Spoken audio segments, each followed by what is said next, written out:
Exodus 18.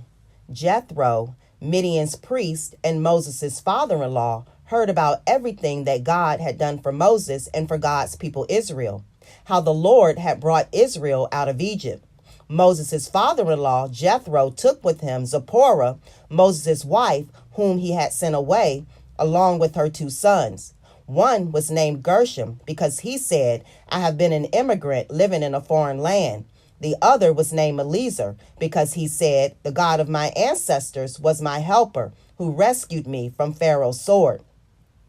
Jethro, Moses' father-in-law, brought Moses' sons and wife back to him in the desert, where he had set up camp at God's mountain. He sent word to Moses, I, your father-in-law, Jethro, am coming to you along with your wife and her 2 sons. Moses went out to meet his father-in-law, and he bowed down and kissed him. They asked each other how they were doing, and then they went into the tent. Moses then told his father-in-law everything that the Lord had done to Pharaoh and to the Egyptians on Israel's behalf, all the difficulty they had on their journey, and how the Lord had rescued them. Jethro was glad about all the good things that the Lord had done for Israel in saving them from the Egyptians' power. Jethro said, Bless the Lord who rescued you from the Egyptians' power and from Pharaoh's power, who rescued the people from Egypt's oppressive power. Now I know that the Lord is greater than all the gods, because of what happened when the Egyptians plotted against them. Then Jethro, Moses' father-in-law, brought an entirely burnt offering and sacrifices to God. Aaron came with all of Israel's elders to eat a meal with Moses' father-in-law in God's presence. The next day, Moses sat as a judge for the people, while the people stood around Moses from morning until evening.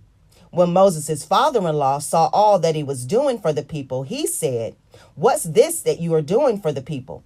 Why do you sit alone while all the people are standing around you from morning until evening?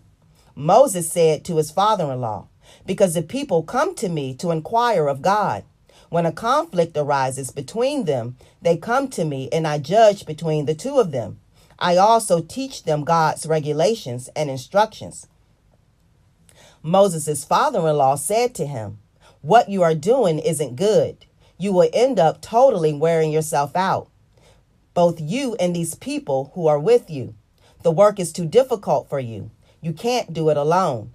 Now listen to me and let me give you some advice, and may God be with you. Your role should be to represent the people before God. You should bring their disputes before God yourself. Explain the regulations and instructions to them. Let them know the way they are supposed to go and the things they are supposed to do. But you should also look among all the people for capable persons who respect God. They should be trustworthy and not corrupt. Set these persons over the people as officers of groups of thousands, hundreds, 50s, and 10s. Let them sit as judges for the people at all times. They should bring every major dispute to you, but they should decide all of the minor cases themselves. This will be much easier for you, and they will share your load. If you do this and God directs you, then you will be able to endure, and all of these people will be able to go back to their homes much happier. Moses listened to his father-in-law's suggestions and did everything that he had said. Moses chose capable persons from all Israel and set them as leaders over the people, as officers over groups of thousands, hundreds, 50s, and 10s. They acted as judges for the people at all times. They would refer the hard cases to Moses, but all of the minor cases they decided themselves.